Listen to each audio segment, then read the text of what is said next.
पहला क्वेश्चन यहाँ पर आ चुका है, कहता है कि प्राकृतिक वनस्पति और वन्य जीवन विषय वस्तु से छात्रों को परिचित कराने के लिए सर्वोत्तम शैक्षणिक विधि क्या होगी।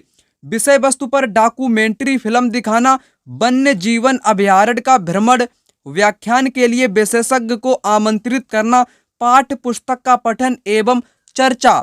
यहाँ पर इसका राइट आंसर होगा ऑप्शन नंबर 2, वन्य जीवन अभयारण्य का भ्रमण।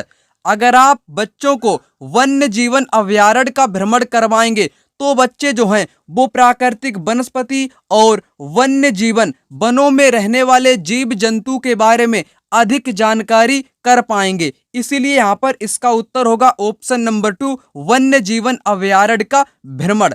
चलिए अगले क्वेश्चन की यहाँ पर बात करते हैं। क्वेश्चन नंबर 2 कहता है कि स्थानीय समाचार पत्र से मौसम की जानकारी का संग्रह किस प्रकार का स्रोत है। प्राथमिक, द्वितीय, तृतीयक, प्राथमिक व द्वितीय दोनों। इसका यहाँ पर राइट आंसर होगा द्वितीय स्रोत है। स्थानीय समाचार पत्र से मौसम की जानकारी का संग्रह कैसा है, ये द्वितीय स्रोत हो जाएगा। चलिए अगले क्वेश्चन की बात करते हैं। क्वेश्चन नंबर 3 कहता है कि यदि आपको प्राचीन भारतीय इतिहास पढ़ाना प्रारंभ करना है तो निम्नलिखित में से स्रोतों में से किस स्रोत को प्रयुक्त करना गलत होगा। गलत कथन की आपको पहचान करनी है। आपको पढ़ाना क्या है, आपको पढ़ाना है प्राचीन इतिहास, ठीक है। उसके बारे में यहाँ पर आपको गलत कथन की पहचान करनी है। गुफा चित्रकारी, लघु चित्रकारी, शिलालेख, हस्तलिपियां। तो यहाँ पर इसका गलत जो आंसर होगा वो होगा लघु चित्रकारी। क्या होगा, लघु चित्रकारी यहाँ पर गलत हो जाएगा अगर आप बच्चों को प्राचीन इतिहास पढ़ाना आरंभ करते हैं। यहाँ पर गुफा चित्रकारी भी आप बच्चों को पढ़ा सकते हैं, प्राचीन इतिहासकार के स्रोत के रूप में जाना जाता है। शिलालेख, शिलालेख तमाम प्रकार के पाए गए हैं अवशेष के रूप में साक्ष्य के तौर पर, तो ये भी प्राचीन इतिहास को पढ़ाने के लिए सर्वाधिक सहायक स्रोत होते हैं। वहीं हस्तलिपियां भी सहायक स्रोत होती हैं, जबकि लघु जो यानी कि छोटे चित्रकार होते हैं ये तो किसी भी प्रकार से इतिहास, प्राचीन इतिहास के स्रोत नहीं आते हैं, ठीक है। गलत आपको बताना था, गलत आपका यहाँ पर कथन नंबर दूसरा यहाँ पर हो जाएगा, लघु चित्रकारी। चलिए अगले क्वेश्चन की बात करते हैं। क्वेश्चन नंबर 4 कहता है कि उच्च प्राथमिक स्तर पर सामाजिक विज्ञान में शामिल है। क्या शामिल है, क्या शामिल नहीं है। चलिए आपको यहाँ पर बताते हैं। उच्च प्राथमिक स्तर का मतलब क्या होता है, क्लास 6 से लेकर 8 तक, ठीक है। उसमें जो आपकी सोशल साइंस है उसमें क्या क्या सम्मिलित होता है, क्या सम्मिलित नहीं होता है।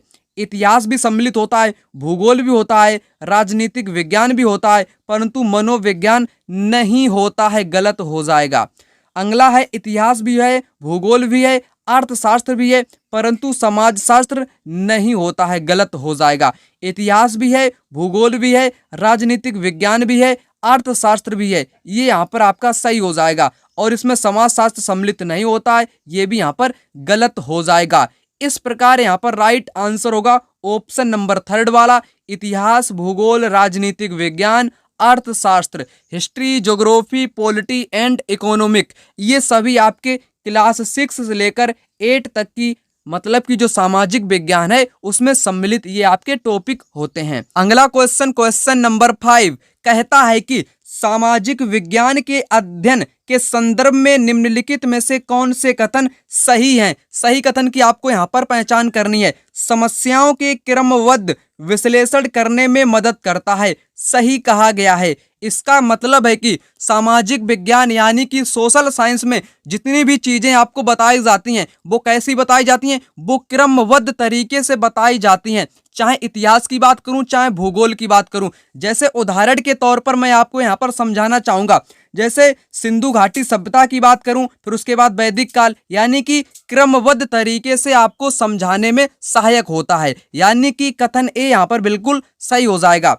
विद्यार्थी बड़े होंगे और अपने आप जानकारी ढूंढ लेंगे। किसी भी प्रकार से कोई अर्थ यहाँ पर नहीं निकलता है कि विद्यार्थी बड़े होंगे, बड़े होकर वो खुद से जानकारी ढूंढ लेंगे, ये यहाँ पर गलत हो जाएगा।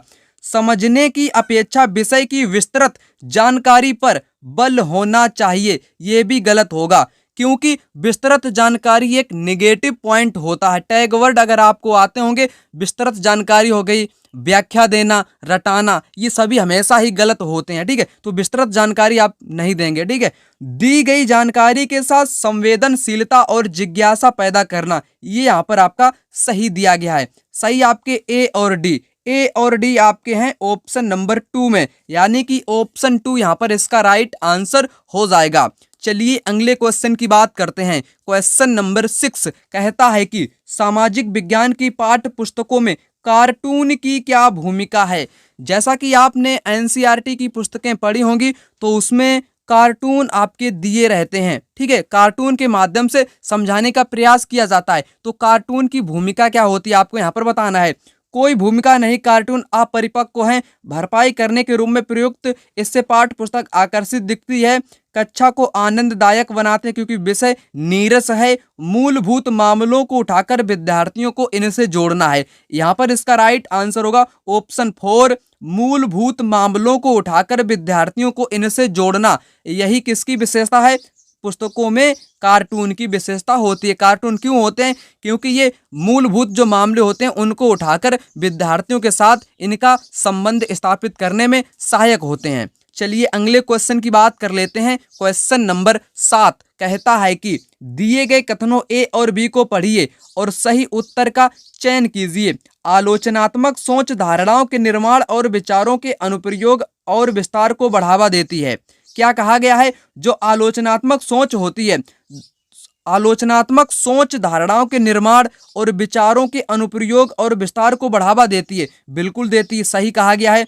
यह दूसरों के तर्कों और विश्वासों को समझने और मूल्यांकन करने में मदद नहीं करती है, बल्कि मदद करती है। इसमें नहीं शब्द जुड़ गया है, क्या जुड़ गया है, नहीं शब्द जुड़ गया है, इसलिए गलत हो जाएगा। परंतु ये दूसरे के तर्कों हो गया, विश्वास हो गया, सभी मूल्यांकन में ये क्या करती है, मदद करती है। इसीलिए यहाँ पर केवल और केवल ए सही होगा और बी यहाँ पर गलत हो जाएगा। ए सत्य है और बी असत्य है, ऑप्शन ए इसका राइट उत्तर हो जाएगा। चलिए अगले क्वेश्चन की यहाँ पर बात कर लेते हैं। क्वेश्चन नंबर 8 कहता है कि जब विवादास्पद मामलों को सामाजिक विज्ञान कक्षा में पढ़ा रहे हो तो आपको, यानी कि विवाद वाले ऐसे मामले हैं जिनको आप बच्चों को पढ़ा रहे हो तो आपको क्या करना चाहिए, मुकाबला करने से पूरी तरह बचना चाहिए, नहीं बचना चाहिए। समय समय पर उन्हें उठाना चाहिए और संक्षिप्त चर्चा भी करनी चाहिए। ये यहाँ पर सही कहा गया, थोड़ा बहुत आगे देख लेते हैं।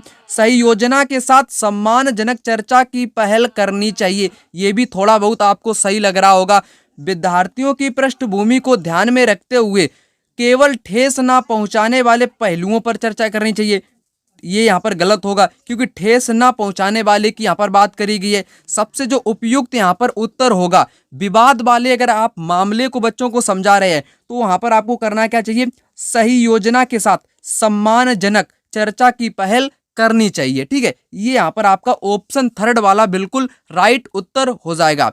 चलिए अगले क्वेश्चन की बात करते हैं। क्वेश्चन नंबर 9, सीखने की अक्षमता वाले विद्यार्थी किस प्रकार की कक्षा में अन्य छात्रों के साथ सीखते हैं, ठीक है। तो बच्चे जो हैं वो एक ही क्लास में बैठे हुए हैं जिसमें क्या है कुछ अक्षमता, यानी कि वो कमजोर हैं एक तरीके से, ठीक है, और अन्य जो हैं उनसे बेहतर हैं। तो उनको कैसे सिखाएंगे, उनको सिखाएंगे समावेशी, यानी कि सभी को समाहित करके एक ही कक्षा में बच्चों को समझाएंगे, चाहे अक्षमता वाला विद्यार्थी हो चाहे क्षमता वाला हो, ठीक है, उनके साथ किसी प्रकार का कोई भेदभाव नहीं किया जाएगा। इसका राइट उत्तर होगा समावेशी।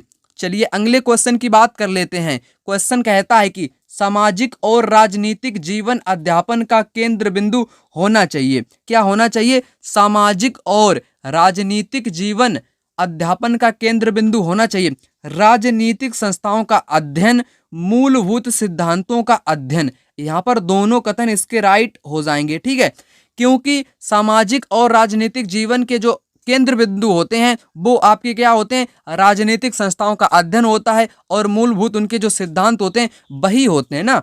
तो यहाँ पर दोनों कथन यहाँ पर सही दिए गए हैं।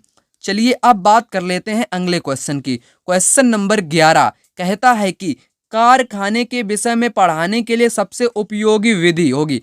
किसको पढ़ाने के लिए, कारखाने के विषय में पढ़ाने के लिए सबसे उपयुक्त विधि आपको बतानी है। एक कहानी सुनाओगे, नहीं सुनाएंगे। किसी विशेषज्ञ को निमंत्रित करोगे, वो भी नहीं करेंगे।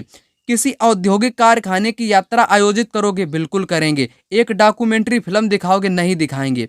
ठीक है, तो आपने यहाँ पर क्या समझा? यहाँ पर हुआ आपका उत्तर किसी औद्योगिक कारखाने की यात्रा आयोजित कराना। क्योंकि क्वेश्चन कैसे पूछे जाते हैं? कभी कारखाने विषय से पूछे जाते हैं, कभी वन्य प्राणी कह लो या वन्य जीवन से भी पूछे जाते हैं। तो ऐसे टॉपिक को आप क्या करोगे? बच्चों को वहां पर दिखा दोगे। पार्क में जाओ, कारखाने में जाओ, ठीक है। तो वहां पर सबसे उपयुक्त जो विधि होगी वो क्या होगी? वहां की जो यात्रा है वो आयोजित कर दो। जैसे वन्य प्राणी जीव हो, कोई भी हो, ठीक है, वहां की यात्रा आप दिखा दो, कारखाने की यात्रा दिखा दो। तो ऐसे क्वेश्चन के आंसर होते हैं यात्रा द्वारा आयोजित करके आप विद्यार्थियों को समझा सकते हैं। ठीक है, तो कारखाने विषय यहाँ पर इसका राइट उत्तर होगा ऑप्शन नंबर 3 वाला। अब बात करते हैं क्वेश्चन नंबर 12 की। कहता है कि अनुभवजन्य साक्ष्य क्या है? अनुभवजन्य, ठीक है, अनुभव से प्राप्त जो साक्ष्य होते हैं वही होते हैं अनुभवजन्य साक्ष्य। इंद्रियों के माध्यम से वास्तविक दुनिया में एकत्रित आंकड़े अनुसंधान के लिए संख्यात्मक दृष्टिकोण, मेट्रिक इकाइयों में मापे गए आंकड़े, आंकड़ों के संग्रह के विश्वसनीय तरीके का उपयोग कर एकत्रित आंकड़े। यहाँ पर इसका राइट उत्तर होगा ऑप्शन नंबर 1 वाला, इंद्रियों के माध्यम से, ठीक है, वास्तविक दुनिया में एकत्रित आंकड़े ही क्या कहलाते हैं? अनुभवजन्य साक्ष्य कहलाते हैं। ठीक है, ये इंद्रियों के माध्यम से वास्तविक दुनिया के एकत्रित आंकड़े होते हैं, जिनको क्या कहते हैं? अनुभवजन्य साक्ष्य कहते हैं। अब बात करते हैं क्वेश्चन नंबर अगले की। यहाँ पर कहता है कि इतिहास का अध्यापन निम्नलिखित में से किस पर केंद्रीभूत होना चाहिए? बहुत बढ़िया क्वेश्चन है परीक्षा के लिए। बात की गई है यहाँ पर हिस्ट्री की। हिस्ट्री का जो मेन चीज होती है, यानी कि केंद्रीभूत किस पर होना चाहिए? इतिहास का अध्यापन आपको बताना है। बहुप्रदर्शनों की संकल्पना और ऐतिहासिक विविधता के भाव निर्माण, विद्यार्थियों को ऐतिहासिक परिप्रेक्ष्य में रहने के लिए परिकल्पना के लिए प्रोत्साहित करना और अनुभवों के साथ जोड़ना। यहाँ पर दोनों कथन आपके सही दिए गए हैं। इतिहास के केंद्रीभूत यही आपके अध्यापन के होते हैं। क्या क्या होते हैं? बहुप्रदर्शनों, यानी कि अनेक प्रदर्शनों की संकल्पना और ऐतिहासिक विविधता के भाव का निर्माण। ऐतिहासिक विविधता भी बहुत अलग अलग प्रकार से देखी जा सकती है। इन सभी का निर्माण और बहुत सी संकल्पनाओं का निर्माण, ये सभी इतिहास के अध्यापन का केंद्रीभूत होता है।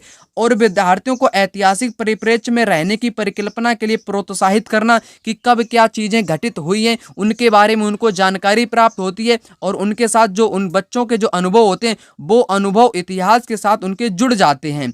तो दोनों कथन यहाँ पर आपके सही हुए ना, ए और बी दोनों यहाँ पर आपके सही हो जाएंगे। चलिए अगले क्वेश्चन की बात कर लेता हूँ। यहाँ पर कहता है कि वन्य जीवन संरक्षण के लिए किसकी बात की गई है? पहले क्वेश्चन अच्छे ढंग से पढ़िएगा। वन्य जीवन संरक्षण की बात की गई है।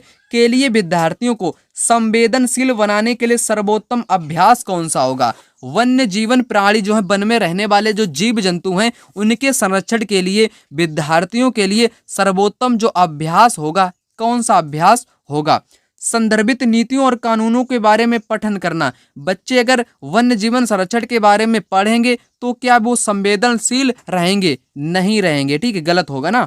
वन्य जीवन संरक्षण पर नाटक तैयार करोगे, इसका कोई भी निष्कर्ष नहीं निकलेगा। अगर आपने वन्य जीव संरक्षण पर किसी भी प्रकार से कोई भी नाटक निबंध लिख दिया है तो उसका निष्कर्ष ये थोड़ी ना निकलेगा कि आप वन्य जीवन प्राणी को बचा लोगे। ठीक है, अगला है कि विद्यालय में वन्य जीवन सप्ताह को मनाना, पशु आधारित उत्पादों को ना खरीदने की प्रतिज्ञा लेना। यहाँ पर इसका सटीक आंसर होगा कौन सा? ऑप्शन नंबर 4, पशु आधारित उत्पादों को ना खरीदने की प्रतिज्ञा लेना। ये सर्वोत्तम अभ्यास यहाँ पर दिया गया है। अब बात करते हैं क्वेश्चन नंबर 15 की। कहता है कि निम्नलिखित कथनों में से 2 कथन गलत हैं। कैसे कथन है? 2 गलत हैं दोस्तों, इन्हें पहचाने। गलत वाले आपको पहचाने हैं। ठीक है, तो क्वेश्चन आप सबसे पहले पढ़िएगा अच्छे ढंग से, गलत है कि सही है, कंफ्यूज मत होइएगा। ठीक है, वैज्ञानिक जांच के प्राकृतिक और भौतिक आधार को सामाजिक विज्ञान में भी प्रयुक्त किया जा सकता है। क्या ये सही है? बिल्कुल सही है। यहाँ पर पहला वाला कैसा दिया गया है? बिल्कुल सही दिया गया है। सामाजिक विज्ञान के अध्यापन में केवल मूल्य आधारित, क्या बात कही गई है? केवल मूल्य आधारित हमेशा ही गलत होते हैं, अगर आपने टैग वर्ड पढ़े होंगे। ठीक है, तो केवल मूल्य आधारित, केवल शब्द आ गया है तो केवल का मतलब नेगेटिव यानी कि गलत हो गया। सामाजिक विज्ञान के विभिन्न विषयों को पढ़ाने के तरीके क्या समान है? समान नहीं है। किस तरीके जो होते हैं वो सभी प्रकार से अलग अलग होते हैं, तरीके हमेशा ही समान नहीं होते हैं, गलत होगा। सामाजिक विज्ञान का अध्यापन सूचना देने की अपेक्षा जटिलताओं से जूझना है, सही है। तो गलत आपको बताने थे, गलत यहाँ पर बी और सी, बी और सी ऑप्शन नंबर दूसरे में है, इसलिए ऑप्शन नंबर दूसरा यहाँ पर राइट होगा, जो कि गलत दिया गया है। चलिए अगले क्वेश्चन की बात करते हैं। क्वेश्चन नंबर 16 कहता है कि विविध समाज के संदर्भ में निम्नलिखित में से कौन सा कथन सही है? कैसा समाज? विविध समाज। वह समाज जिसमें भाषा, धर्म और संस्कृति में विभिन्नताएं और असमानताएं, असमानताएं नहीं बल्कि समानताएं पाई जाती हैं, गलत होगा। जिसमें संस्कृति और सत्ता में विभिन्नताएं मिलती हों, ठीक है, ये नहीं होगा यहाँ पर। जिसमें भाषा और धर्म और संस्कृति में समानताएं हों, जिसमें भाषा, यहाँ पर राइट आंसर होगा ऑप्शन नंबर 4, जिसमें भाषा, संस्कृति और धर्म की विभिन्नताओं के साथ साथ समानताएं पाई जाती हों, वही आपका होगा विविध समाज। विभिन्नताएं भी होंगी, उसी के साथ समानताएं भी पाई जाएंगी। किसमें? भाषा में, संस्कृति में, धर्म में, तो वो आपका क्या होता है? वो होता है विविध समाज। चलिए अगले क्वेश्चन की बात करते हैं। क्वेश्चन नंबर 17 कहता है कि कक्षा में सहकारी शिक्षा को बढ़ावा देने के लिए एक शिक्षक को चाहिए, एक शिक्षक को क्या चाहिए? कक्षा में किसको बढ़ावा देने के लिए? सहकारी शिक्षा को, सहकारी शिक्षा को, ठीक है। छात्रों को बहस और चर्चाओं में लगाएं, उन्हें व्यक्तिगत परियोजनाएं दें, काम के लिए कक्षा को छोटे समूहों में विभाजित करें, परियोजनाओं को करने के लिए उन्हें विभिन्न स्रोत प्रदान करें, ठीक है। तो यहाँ पर होगा आपका राइट उत्तर, छात्रों को बहस और चर्चाओं में लगाएं, ठीक है, ये बढ़ावा देने के लिए शिक्षक को चाहिए। अब बात करते हैं अगले, आगमनात्मक अधिगम निम्नलिखित में से किस विधा का विरोधाभासी यानी कि उल्टा है? व्याख्यानात्मक शिक्षण, संरचनात्मक प्रशिक्षण, अनुकरण, निपुणात्मक अधिगम। यहाँ पर इसका राइट आंसर होगा व्याख्यानात्मक जो शिक्षण होता है, यानी कि विद्यार्थियों को आप व्याख्या नहीं देंगे, रटाएंगे नहीं, ये सभी चीजें जो हैं वो निगेटिव टैग वर्ड के अंतर्गत आती हैं, ठीक है, जो कि आगमनात्मक अधिगम का विरोधाभासी होगा व्याख्यानात्मक शिक्षण, ठीक है। तो यहाँ पर इसका राइट आंसर होगा ऑप्शन नंबर 1। अब बात करते हैं अगले क्वेश्चन की। कहता है कि एक सामाजिक विज्ञान अध्यापक अध्यापिका का निम्न में से कौन सा लक्ष्य होना चाहिए? अगर आप किसी सामाजिक विज्ञान यानी कि सोशल साइंस के टीचर हैं तो आपको कौन सा लक्ष्य होना चाहिए? कंठस्थ कराना, कभी नहीं कंठस्थ कराओगे, गलत होगा। सापेक्ष महत्व का निर्माण कराना, सही होगा। पाठचर्या को पूरे कराने पर बल नहीं दोगे, यानी कि आपका लक्ष्य नहीं होगा। परीक्षा उत्तीर्ण कराने का भी लक्ष्य नहीं होगा। लक्ष्य क्या होगा आपका? सापेक्ष महत्व के निर्माण कराना, यही आपका मेन लक्ष्य होना चाहिए। अब बात करते हैं अगले क्वेश्चन की। क्वेश्चन नंबर 20 कहता है कि निम्नलिखित कथनों में से कौन सा लिंग यानी कि जेंडर रूढ़िबद्ध धारणा को चुनौती देता है? महिलाएं बहुत भावुक होती हैं, महिलाएं फैशन परस्त होती हैं, महिलाएं जिम्मेवार वाहन चालक होती हैं, महिलाएं पालन पोषण करने वाली होती हैं। यहाँ पर कौन सा चुनौती देता है? महिलाएं बहुत भावुक होती हैं, ये अक्सर लोगों के द्वारा कहा जाता है, पुरुषों के द्वारा। महिलाएं फैशन परस्त होती हैं, फैशन में लिप्त होती हैं, ये भी पुरुषों के द्वारा कहा जाता है, ठीक है, ये चुनौती नहीं देता है। महिलाएं जिम्मेदार वाहन चालक होती हैं, अक्सर लोग कहते हैं, पुरुष जो कहते हैं, क्या कहते हैं कि महिलाएं जो हैं वो अच्छी वाहन चालक नहीं होती हैं, वाहन नहीं चला सकती हैं। यही उनके लिए एक कैसी है, यही एक रूढ़िबद्ध धारणा है, रूढ़िबद्ध धारणा है। महिलाएं पालन पोषण करने वाली होती हैं, ये आपकी चुनौती नहीं देती है। कौन सी चुनौती देती है? वो है ऑप्शन नंबर 3 वाला, महिलाएं जिम्मेदार वाहन चालक होती हैं, अक्सर समाज के द्वारा कहा जाता है, जो कि रूढ़िबद्ध धारणा को चुनौती देता है, बल्कि ऐसा बिल्कुल नहीं है, बल्कि वो चला लेती हैं।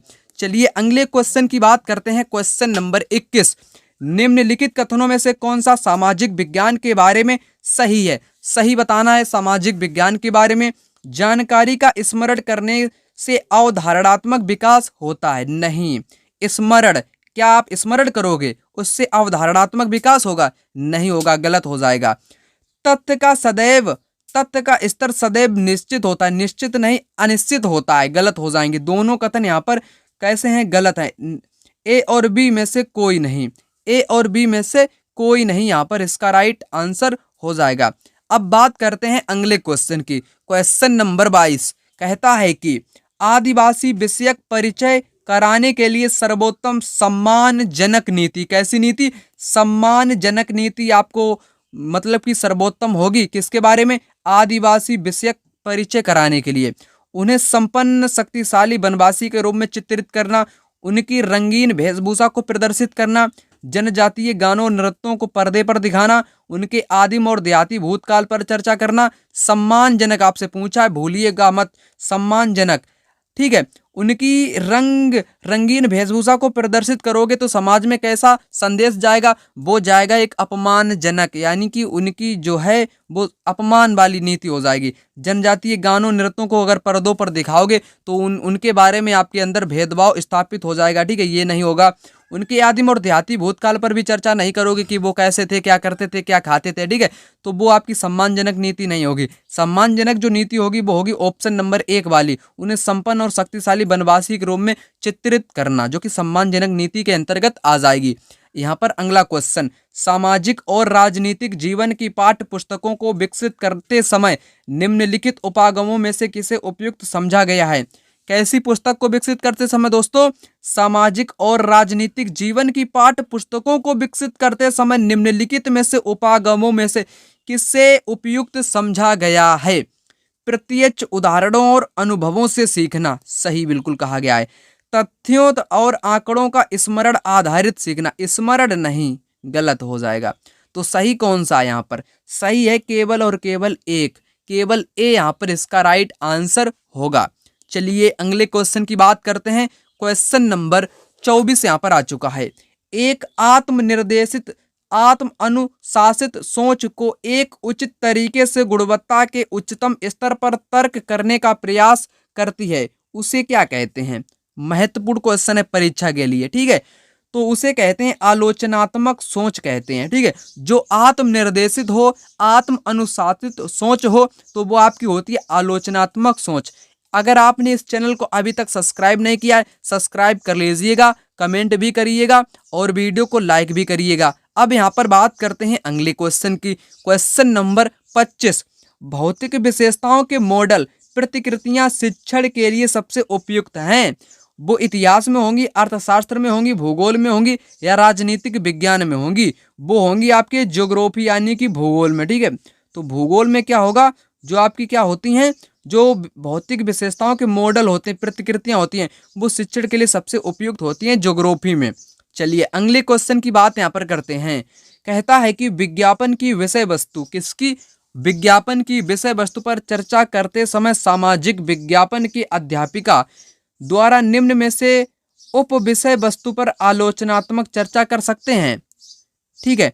तो व्यक्तिगत भावनाओं के प्रति अपील, समता के मुद्दे, तो यहाँ पर आपका कौन सा सही होगा? यहाँ पर होगा दोनों सही होंगे, ए और बी दोनों यहाँ पर आपके सही उत्तर हो जाएंगे, ठीक है। अब बात कर लेते हैं अगले क्वेश्चन की। अगला क्वेश्चन यहाँ पर कहता है क्या है कि विद्यार्थियों के साथ छोटे समूहों में योजना बनाते समय निम्न में से किस पर अधिक बल होना चाहिए? ठीक है, तो छोटे समूह में योजना बनाते समय किस पर अधिक बल होना चाहिए? एक, चुनौतीपूर्ण कार्य की रचना, विद्यार्थियों को साथ काम करना सिखाना, समूहों का विचार पूर्वक चयन करना, कार्य की पूर्ति करना, ठीक है। यहाँ पर आपको सही कथन की पहचान करनी है या आप यहाँ पर गलत कथन की भी पहचान कर लोगे। अगर गलत पहचान लिया तो बाकी यहाँ पर सभी सही हो जाएंगे, ठीक है। चुनौतीपूर्ण कार्य की रचना सही होगा, विद्यार्थियों के साथ काम करना सिखाना ये भी सही होगा, समूहों को द्वारा विचार पूर्वक चयन करना ये भी सही होगा, कार्य की पूर्ति नहीं होगी, ठीक है। गलत आपका डी है। गलत कौन सा है? गलत है यहाँ पर आपका डी, बाकी सभी यहाँ पर सही दिए गए। जिन ऑप्शन में डी है पहले उसको काट दीजिएगा, जैसे यहाँ पर डी है, यहाँ पर भी है, यहाँ पर भी है। सही आपका है ऑप्शन नंबर 1 ABC। इस प्रकार से आप यहाँ पर कर सकते हैं। अब बात करते हैं अगले क्वेश्चन की। क्वेश्चन नंबर 28, खुली किताब मूल्यांकन का मुख्य उद्देश्य क्या है? खुली किताब का उद्देश्य क्या होता है दोस्तों? विद्यार्थियों पर सभी तथ्यों और विवरणों को कंठस्थ करने का भार अनुभव नहीं होगा। अध्यापकों को नए प्रश्न बनाने का दबाव नहीं रहेगा। विद्यार्थियों को अतिरिक्त पुस्तकों को पढ़ने की आवश्यकता नहीं रहेगी। विद्यार्थी उत्तर ठीक पाठ पुस्तकों के अनुसार दे सकते हैं। तो यहाँ पर बिल्कुल सही जो उद्देश्य होता है खुली किताब का, वो होता है विद्यार्थियों पर सभी तथ्यों और विवरणों को कंठस्थ करने का भार अनुभव नहीं होगा। आप अक्सर बात करते होंगे अन्य टीचरों की, तो वो क्या कहते हैं कि सीडीपी जो है उसको तैयार कर लो, एसएसटी पेडागोजी तैयार हो जाएगी। ऐसा नहीं है। आपको मैंने यहाँ पर सभी क्वेश्चन दिखा दिए जो कि आपकी पुस्तक यानी कि एनसीईआरटी से पूछे जाते हैं, ठीक है। वहीं से पेडागोजी के जो क्वेश्चन होते हैं वो बना लिए जाते हैं एग्जामिनर के द्वारा, ठीक है। अब बात करते हैं अगले क्वेश्चन की। क्वेश्चन नंबर 29, क्षेत्रीय संस्कृतियों का निर्माण विषय के शिक्षण के पश्चात समापन स्वरूप कौन सा कार्य सर्वाधिक उचित रहेंगे? किसकी बात की गई यहाँ पर? क्षेत्रीय संस्कृतियों का निर्माण के विषय के शिक्षण के बाद में समापन स्वरूप में कौन से कार्य सर्वाधिक उचित होंगे? छोटे समूह की परियोजना, विशेषज्ञ द्वारा नृत्य प्रस्तुति, प्रश्नोत्तरी प्रतियोगिता, समुचित चित्र कोलाज बनाना। यहाँ पर आपके जो सही हैं वो होंगे छोटे समूहों की परियोजनाएं भी होंगी। विशेषज्ञ द्वारा क्या नृत्य वहां पर प्रस्तुत करोगे? नहीं, विशेषज्ञ की कोई जरूरत नहीं होगी, गलत। प्रश्नोत्तरी सही हो जाएगा। समुचित चित्र कोलाज का बनाना, ठीक है। तो यहाँ पर बी गलत है। जिन ऑप्शन में बी है उसको काटो, यहाँ से काटो, फटाक से काटो, इस प्रकार से काटो। बचा आपका ऑप्शन नंबर थर्ड वाला यहाँ पर इसका राइट आंसर हो। वीडियो आप लोगों के लिए यहीं तक था। अगर वीडियो अच्छा लगा हो, वीडियो को ज्यादा से ज्यादा लाइक करिएगा, शेयर करिएगा, कमेंट करिएगा, सब्सक्राइब भी चैनल को कर लीजिएगा। मिलते हैं दूसरी वीडियो में, तब तक के लिए धन्यवाद। जय हिंद, वंदे मातरम।